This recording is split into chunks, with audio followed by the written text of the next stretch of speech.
Oke, halo Sobat Onelito, jumpa lagi dengan channel Onelito Koi. Nah, hari ini kita tandeman lagi nih sama YouTuber kondang. YouTuber kondang. Iya, Koi Port apa Indonesia. Dia belum opening nih ya. Ini nggak sambil nge-vlog juga guys. Iya. Nah, jadi memang prepare hari ini kita prepare perlengkapan dan ikan yang kita pengen bawa ke Nusatik. Nusatik Koi Festival di Ice BSD ya. Jadi hari ini kita mau persiapan, kita udah persiapin equipment. Jadi kita sekarang mau bawa equipment dulu nih, berhubung tempatnya deket nih. Ini advantage-nya kita, ya kan? Tuan rumah kita guys. Iya, jadi kita mau bawa equipment dulu, kita setting di sana, air udah stabil, udah dingin, udah oke, baru kita nanti sore bawa ikannya. Siap. Gitu. Oh, berarti biar ikannya nggak terlalu lama di sana ya kok ya? Betul. Nggak terlalu stres ya? Jadi biar kita lebih safety ada di tempat kita sendiri aja. Siap, gitu, siap, ya. siap. Pengen tahu? Yuk. Siap. Cus. Ya, pokoknya ikuti terus di tim Onelito Fight for Nusatik 2023. Yoi. Fight for pride. Nah, kita nggak bawa banyak nih equipmentnya. Nah, ini dia guys nih. Ya. Ada yang ketinggalan tuh. Fiber, ember. Maaf. Tapi di sana nggak ada orang ya? Oh iya, nanti deh bareng ikan deh. Baknya. Nah, ini beberapa perlengkapannya kok ya yang pengen dibawa ke Nusatik. Ini ada apa aja nih kok di sini? Kita yang sekarang mau di set itu chiller dulu. Ya. Chiller untuk 3 watt karena kita di sana cuman sewa 3 watt. Terus pompa, semua penutup-penutupnya beserta filter-filternya. Ya, equipmentnya cuma segini doang sih. Gitu. Siap. Ini untuk awal kita setting dulu. Nanti sekitar jam 4 jam 5 baru ikannya naik ikutannya. Gitu. Nah, ini kan kok misalnya itu disiapin ya kok ada beberapa yang disiapin chiller di arenanya di sana. Ini kenapa bawa sendiri? Ada alasan tertentu mungkin? Oh enggak, kalau show itu panitia nggak nyiapin chiller. Oh, nggak nyiapin chiller. Nggak nyiapin equipment, cuman vat, air, aerator. Oh, berarti yang sering dilihat di tempat lain itu berarti equipment personal masing-masing ya, dari masing-masing dealer ya. Oh, siap, gitu. Jadi siap. Memang kalau udah kayak gini-gini udah di luar tanggung jawab panitia. Jadi kita yang harus siapin sendiri. Kayak gitu. Baik. Ya. Oke. Mobil bisa berangkat. Masnya mau balik lagi nggak ke sini? Boleh. Jam 4 udah di sini lagi. Jam 4. Iya. Ya kan? Jadi saya nggak nyari orang lain lagi. Ya, jam 4 standby di sini ya. Oke? Iya. Nah, dapat langganan baru nih. Ya kan? Oke. Siap. Berarti ini chillernya berangkat aja ya kok ya dulu ya. Siap. Ya, jadi nanti tim saya naik motor. Masnya kan nggak balik ke sini dulu kan? Nanti balik jam 4 kan? Tim saya naik motor. Gitu. Siap. Oke. Kita lanjut lagi ke dalam, mungkin prepare yang lain ya kok ya. Ya, mau lihat ngintip-ngintip ikan? Mau? Iya. Ya, sambil nanya nih kok, ini kan pasti beberapa penghobi di rumah juga masih awam tuh kok untuk koi show segala macam. Nah, sebenarnya apa sih yang perlu dipersiapkan ikan-ikan sebelum fight untuk koi show? Yang pasti kita treatmentnya untuk dia lebih stabil ya, gitu ya. Ini sampai ada tongkat memukul anjing. Sebenarnya biar ini nggak kebuka. Oh, gitu. Siap. Oh, ini ditutup kayak gini ya kok ya? Ya, kebetulan gini. Ikannya gede-gede semua. Itu yang pertama. Terus yang kedua, hari ini kita sambil ada maintenance chiller lagi nih di area area karantina lagi. Jadi supaya kan orang lalu lalang biar dia nggak terlalu stres gitu. Siap. Nah, ya jadi balik lagi ini kita prepare, kita udah karantina dari beberapa hari sebelumnya ya. Tentunya satu karantina fungsinya kan untuk membuang kotoran di perut ya, supaya nanti dia nggak pup pas di arena gitu ya. Sama pada saat perjalanan juga lebih aman. Nggak stres gitu ya Pak? Iya, karena kan kalau dia membuang kotoran bisa bahaya tuh amoniaknya tuh, apalagi ikan besar. Terus yang kedua, kita sebenarnya lebih coba untuk menstabilkan dia supaya Jangan langsung dari kolam kita bawa ke arena. Nanti dia kalau nggak stabil dia bisa drop, dia bisa warnanya. Oh, semacam dia beradaptasi dulu gitu ya, Coach? Iya, dia adaptasi dengan siapin mentalnya juga. ya. Bener, Karena kan ini kan areanya kan jadi vat 1,5 meter atau 2 meter tuh. Sedangkan kan kolam kan besar ya. Bener. Jadi kalau misalkan kita taruh dia di apa namanya di vat arena langsung, ambience-nya kan langsung mengagetkan buat dia. Karena mungkin tiba-tiba berbeda jauh gitu kan. Betul. Untuk environment-nya. Nah, benar. Jadi kita lebih prepare supaya dia lebih stabil dulu nih, dia terbiasa dulu. Kayak kemarin pas hari Rabu sore kita angkat, ini yang di vet ini nih, ikan gede ini, stres dia. Karena udah lama banget kita nggak pernah serok-serok kan. Terakhir kan kita serok kan cuma taruh di bowl tuh. Nah, kemarin dia tuh 2 atau 3 kali tuh lompat kayak gitu. Nah, pas besokannya di hari Kamis, ini hari Jumat, dia udah jauh lebih stabil, udah lebih tenang. Gitu. Oh ya, kalau boleh tahu berapa hari minimal untuk persiapan karantinanya sebelum hari H kontesnya? Kalau kita kan biasanya berangkat hari Jumat kayak gini.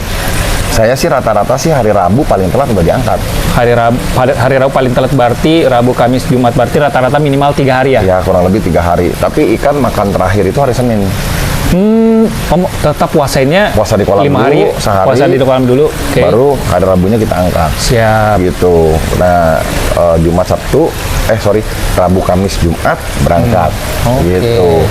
Nah, memang kita juga lihat kondisi ikan. Ada ikan yang kondisinya begitu naik karena di kolam dia makannya banyak ya, kayak proteinnya tinggi gitu. Kadang kan dia agak kusam sedikit gitu ya. Nah, itu kita treatment supaya skinnya balik perfect kembali.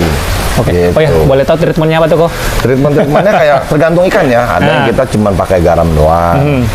Terus kita sterilisasi bakteri itu udah pasti lah ya. Kayak misalkan kita pakai biotok, misalkan seperti itu. Tapi ada juga yang pakainya PK, ada yang pakainya akriflavin. Ya, ada juga yang pakainya sejenis parazan, misalkan seperti itu. Jadi memang beda-beda dari setiap dealer atau handler beda. Nah, kita juga punya cara kita sendiri. Nah, tapi saya nggak pernah pakai yang aneh-aneh lah gitu ya. Mostly cuma lebih ke garam, biotok, supaya dia cepet untuk recovery osmoregulasinya dia jadi nggak terlalu stres. Terus dia bisa lepas lendir, dari lendir kolam itu dia lepas supaya dia bisa cepat recovery lendir barunya sebelum masuk ke arena. Siap. Berarti lebih ke untuk menjaga kondisinya aja kok ya sebelum pada saat pemindahan dari kolam ke vatnya gitu ya. Vat, iya. Siap, ini ada ini ada Karasi 75. Wah, ini yang hiut yang udah beberapa kali champion kali deh. Champion sekali kemarin di Subang, di Garut. Ini kemarin dapet Garut, dia best in size. Di Subang dia champion. Ini pertama kali turun nih. Yang Karasi ya, kok ya? Karasi nih 75. Nggak pernah saya angkat dari kolam. Baru kali ini. 75 cm ya, kok ya? Ya, dan so far mentalnya sih oke ya. Jadi tenang banget ya di kolam, di vat ini. Benar kok. Ini tadi ada kata mentalnya so far bagus. Memang ada pengaruhnya kok. Misalnya ini ada beberapa ikan yang mentalnya bagus dengan mentalnya yang kurang bagus. Iya. Oh, ada pengaruhnya kok. Ada. Berarti udah macam sama kayak manusia ya. Iya, itu dia. Atlet gitu ya. Latihan jago begitu pas masuk arena, kalau sporternya ribuan orang atau puluhan ribu orang kan mentalnya kan kadang-kadang ada yang ngedrop tuh, gitu kan, takut kalah atau apa gitu. Nah, kalau ini karakter ikannya tenang banget.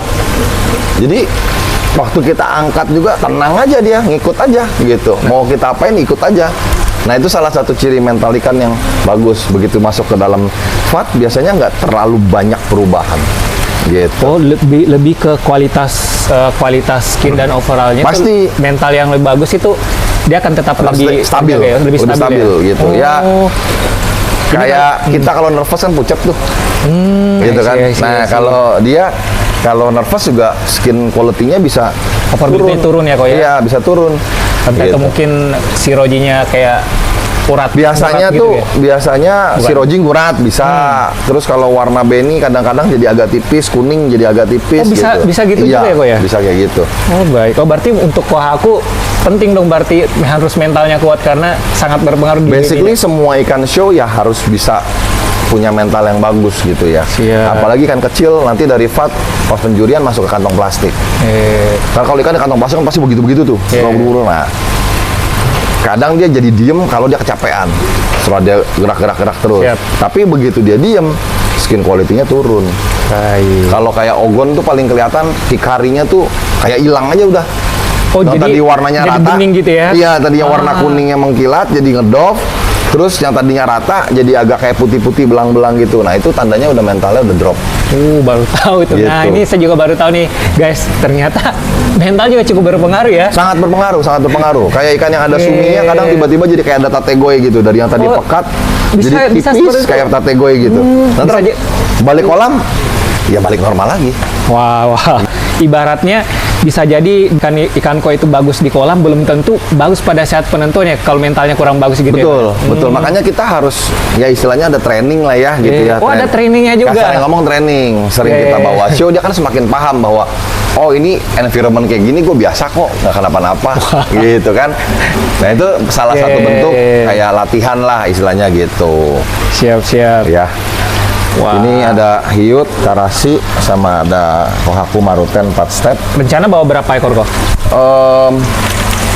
Kita udah entry sampai sekarang kalau nggak salah ada 12 ekor deh. 12 ekor ya kok ya? Iya kalau nggak salah. Untuk bertarung di kelas apa aja nih kok?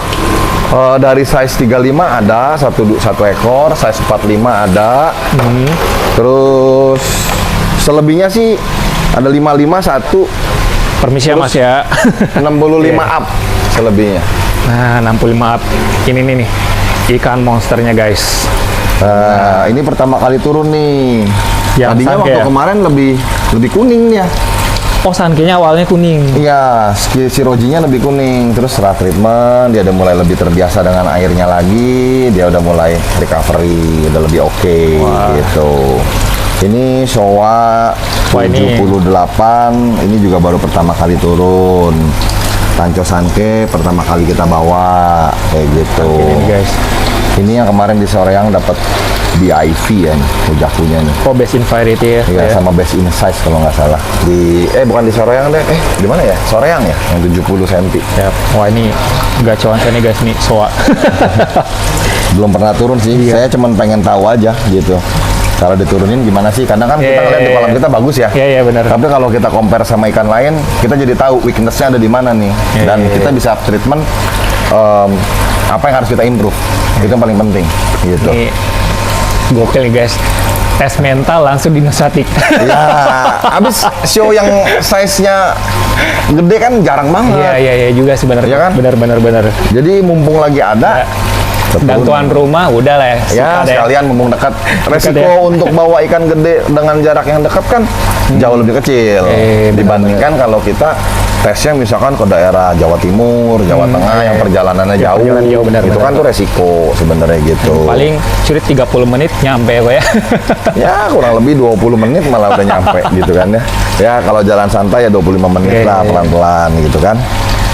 Siap. Ya, kurang lebih seperti itu untuk ikan-ikannya. Kita memang nggak bawa banyak ya, karena kita memang fokusnya hanya ikan yang ready doang. Siap. Nah, tuh tadi ada kata-kata ready kok. Untuk mengetahui ikan ready untuk show atau enggak, ada nggak sih tipsnya kok untuk misalnya kita nih punya, misalnya let's say ada nih penghobi punya banyak ikan nih di kolam, untuk mengetahuinya itu lihatnya dari mana nih kok? Yang pertama kita harus tahu sizing dulu ya. Misalkan sekarang gini, show-nya contoh paling gampang Nusatik lagi lah ya. Iya. Nusatik itu kan GC-nya itu Grand Champion-nya itu kan ada 3 nih dia nih. Di junior size 35 ya, junior. Terus yang 65 sama over 85 gitu kan. Ini kan kelasnya ganjil semua kan berarti kan. Berarti kita harus lihat pertama ikan kita yang masuk dalam size tersebut kalau mau ngejar GC. Kalau mau ngejar champion aja ya kayak misalkan nih Sanke 55 gitu kan. Kenapa saya tetap bawa? Karena kan dia punya potensi champion. Di size 55 gitu kan. Kalau misalkan dia size 50 mungkin saya nggak bawa. Kenapa? Karena kalau 50 itu maksimum rata-rata ketemu ikan 55 kalah. Jadi dia paling cuma dapatnya bis. Oh, siap. Berarti dicari misalnya batasannya berapa, kita paling nggak yang mendekati dengan batasan BU-nya itu. Champion, Championnya itu. iya. Misalkan kalau di 55, 53, 54 kita masih bisa fight lah gitu kan. Tips nih guys. Itu pertama dari sizing. Siap, dari sizing. Terus Yang kedua, ya kita harus lihat ikannya sendiri. Misalkan dari bodinya gimana nih, volumenya nih. Cukup padat nggak untuk dia bisa fight dengan ikan di kelasnya. Gitu kan. Tentunya yang paling penting lagi adalah skin quality. skin quality. Dia harus bener-bener shine gitu. Dia harus bener-bener sebisa mungkin malah nggak boleh kuning si rojinya. Putih seputih-putihnya. Contohnya nih kayak ini nih. Si Tancho Sankey nih. Ini karena gelap aja ya. Kalau dia terang, ini putih loh. Tancho Sankey ini. Gitu kan. Dibandingkan Showa sama si Sankey ini, dia paling putih. Gitu. Terus dia punya sumi quality-nya tuh jet black. Yang benar-benar ngeblok hitam gitu ya Pak? Ya bukan ngeblok hitamnya, di bagian yang ngeblok hitamnya itu warnanya itu padat dan juga dia glossy. Kalau ada yang padat, hitam ngeblok tapi ngedop. Ngedop gitu ya, burung ya. Itu quality sumi yang low. Tapi kalau yang high itu yang benar-benar bisa seperti itu. Siap. Nah kalau si Showa ini, jangan masih tatego ini. Ini suminya belum ini. Suminya belum ready lah Ya. gitu. Tapi karena ini size-nya besar, body bagus, secara color juga not bad gitu ya. Saya mau tes aja gitu. Nggak berharap dia bisa jadi champion atau apa sih gitu. Tapi memang saya pengen tahu nanti dia kalau di-compare sama yang lain gimana supaya kita punya PR untuk kita bisa improve dia seperti apa kayak gitu. Ya kan? Karena kalau nggak gitu kita nggak tahu, Bro. Kalau nggak kayak gitu kita nggak tahu. Oh, ini kurangnya di sini. Kita harus develop ini, kita harus develop itu. Kita nggak tahu gitu. Ya, jadi ya itu salah satu pandangan-pandangan saya ya. Ya pastinya sizing, body volume plus skin quality. Skin quality. Gitu. Kalau misalkan body volume bagus, sizing pas, tapi skin quality-nya jauh sekali. Under nih dia lagi nggak perform nih skin quality-nya. Saya nggak mau bawa. Gitu. Percuma sampai di lapangan pasti terkapar. Ya kan? Cuman ngabisin uang pendaftaran. Iya. Kondangan, Bos. Ya kan katanya gitu kan. Cuman bayar amplop. Nah, saya nggak mau bawa kalau gitu. Saya lebih baik tunggu dia ready. Ya benar-benar ready ya kok ya. Ya karena kan kalau pada saat kita lagi proses di kolam itu kan, misalnya lagi growing nih dia nih, pasti skin kan turun. Nah pada saat dia udah nggak growing dia pasti improve ke skin. Nah pada saat itu kan kita pasti lakukan treatment finishing supaya dia punya skin akan lebih bagus lagi gitu. Siap kok. Nah memang proses untuk sampai di tahap itu juga kayak finishing juga nggak bisa sebentar. Sebenarnya kalau kayak masuk fat gini ini cuma lebih buat stabilisasi dia terhadap environment-nya aja. Karena kan ini kan masih dalam satu area ya, air sumber masih sama. Dia masih lebih nggak terlalu stres. Kalau kebayang nggak kalau misalkan baru diangkat langsung bawa ke arena, air sumber parameternya pasti udah berubah drastis. Berubah drastis benar. Nah kayak gitu itu akan lebih nggak oke gitu. Makanya juga tadi bawa chiller buat ntar temperaturnya bisa disesuaikan ya kok ya. Betul, kita samain sama di sini. Nah, gitu. Kalau nggak gitu nanti bahaya. Swing temperatur kan bahaya ya. Nggak usah buat show. Lagi kita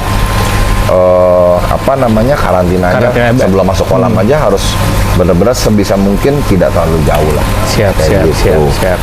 Ya jadi ini nggak terlalu banyak sih gitu. Oke. Nanti kita tunggu beberapa saat ke depan. Kita akan packing ikan-ikannya. Siap. Nanti bisa dilihat juga. Nah, nanti pokoknya tetap ikuti kita nih Onelito Team. Gimana nanti prosesnya pada saat ngangkat dari bak karantina, nanti kita antar langsung ke SBSD. Iya. Lagi mungkin kok untuk tips tadi untuk pemilihan ataupun prepare-nya terkait gimana caranya saat ikannya kita siapin untuk dibawa ke koi show, ada lagi? So far sih mungkin cukup ya. Tapi kalau buat yang pengen tanya-tanya jangan pernah ragu, komen aja di bawah. Siap. Gitu kan. Ya, mudah-mudahan notifikasinya saya kebaca. Kalau bisa saya bantu jawab, saya bantu jawab. Gitu. Oke. Sampai ketemu guys. Ketemu di sesi berikutnya. Sesi berikutnya. Pokoknya yang kemana-mana tetap ikuti Onelito Team Fight for Nusa Tik 2023. Ciao.